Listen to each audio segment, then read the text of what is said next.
A lot of people talk about leaving Spotify for other streaming platforms, and I wanted to sort of give my take on it in this video, since I am actually finally getting some traction on Spotify as an artist. And am I supposed to just leave Spotify now?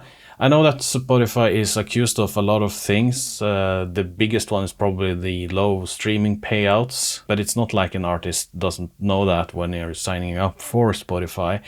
And other stuff like, for example, people don't like having Joe Rogan so prominently on the platform. Maybe they don't align with some of the views he has and some of the guests he has on the podcasts. That made artists like, for example, Neil Young and Johnny Mitchell leave, but they are actually back now because they realized that other streaming platforms are more or less the same. But I think the last straw for a lot of people was Daniel Ek's personal investment into a AI weapons company. There's that. But so what am I doing? What am I doing? Well, I have been actively promoting my music with both ads and short form content. Since a few days ago I saw that I crossed the million streams check mark for a 1 year period.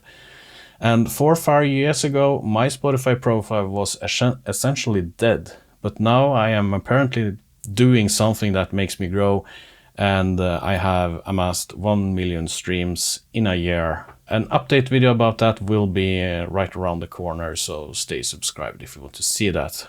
But Spotify is the largest music streaming platform today, have almost 700 million active users and 276 million paying subscribers. Even though Spotify doesn't pay a lot for streams, it wouldn't make financial sense for me to leave Spotify.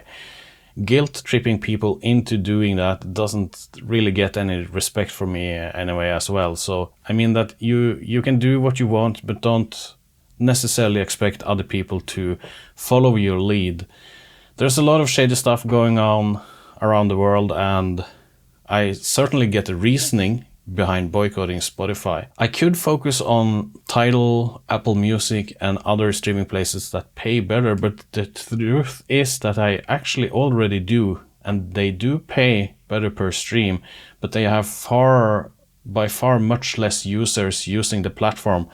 And so for me, promoting my music with, for example, Apple Music is probably a third of my earnings, or maybe a fourth, a quarter. Apple is a pretty big tech company as well. Spotify have their algorithms that essentially give you free streams depending on how popular you become, which is a nice thing. And as far as I know, at least of the recording of this video, Apple and Tidal and other streaming places doesn't have a system like this. Which leads me into sort of the morality question regarding this.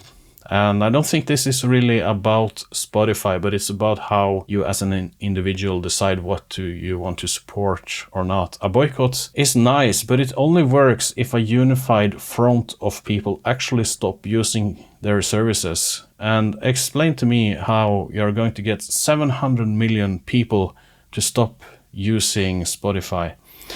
A small artist like me boycotting Spotify, it wouldn't even register on their balance sheets. I'm basically a rounding error. And I mean, I produce mostly electronic music, and as far as I can see, all of the biggest EDM artists, they are still on Spotify. And I mean, if someone is going to leave, let it be those big ones and let them lead the way to greener pastures or better platforms, I'd say. When you look at companies and governments around the world today, it's actually difficult to be a sort of wholesome, neutral type of person if you're going to be a member of the current society. I'm sure there's a lot of shady stuff going behind the scenes that we never see anything about. And maybe this comparison isn't that good, but I will try anyway. What are you watching this video on? Are you watching this video on a phone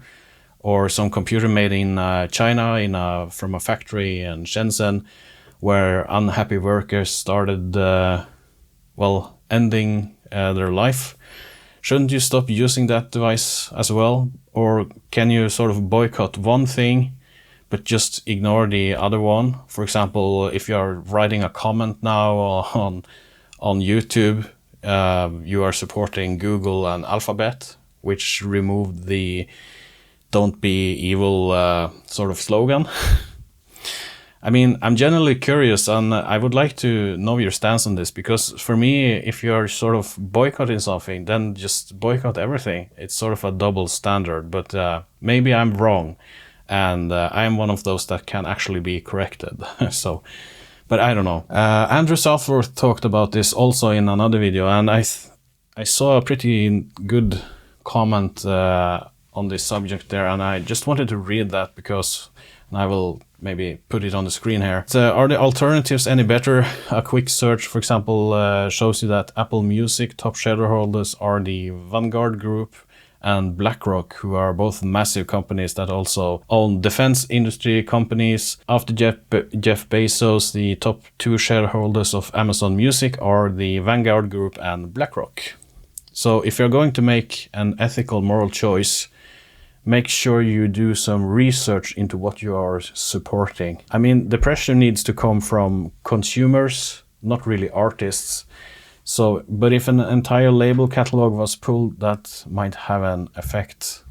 And Andrew is also answering here that this is a good point. Ethically, every streaming platform has some questionable investors or people on their boards. In my opinion, it's impossible to be truly moral with your purchase decisions. No matter what you do, you're supporting something you hate. People will complain about Spotify, while posting on a platform owned by Meta or Google, or using an Apple or Android device made in a country with questionable labor practices, using unsustainable materials. I think artists pushing other platforms and telling their fans to switch is better than pulling their music. Yeah, I agree with that. That's why for example, I use Bandcamp, which is owned by Epic, I think.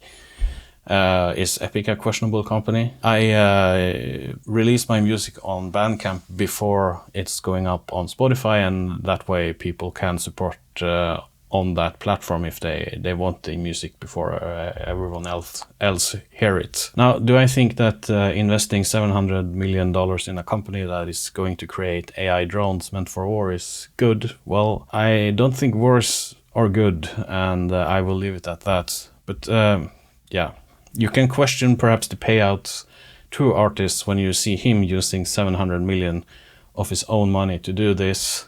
I can understand people being upset about that. Maybe he could use perhaps just 500 million and leave 200 million for the artist. But I mean, boycotting something like Spotify would hurt you more than it would hurt them. And that is just the reality of it, in my opinion. And I mean, we can take the moral high ground here, follow your beliefs. I mean, that's your human right. And I respect that, but I don't think it's wrong to use Spotify as an upcoming artist, because you basically have no choice in the matter if you want the highest reach. And it's how the world is now, and something we have to deal with. As I mentioned, Bandcamp is an option. Personally, I am at Bandcamp, and I have a small following there where I occasionally get someone purchasing my music. And I mean, one paid download of one of my tracks is basically 1,000 streams. So I want, and I try to focus and take good care of the people following me on Bandcamp, and I would recommend other artists to do that as well and try to drive people to Bandcamp.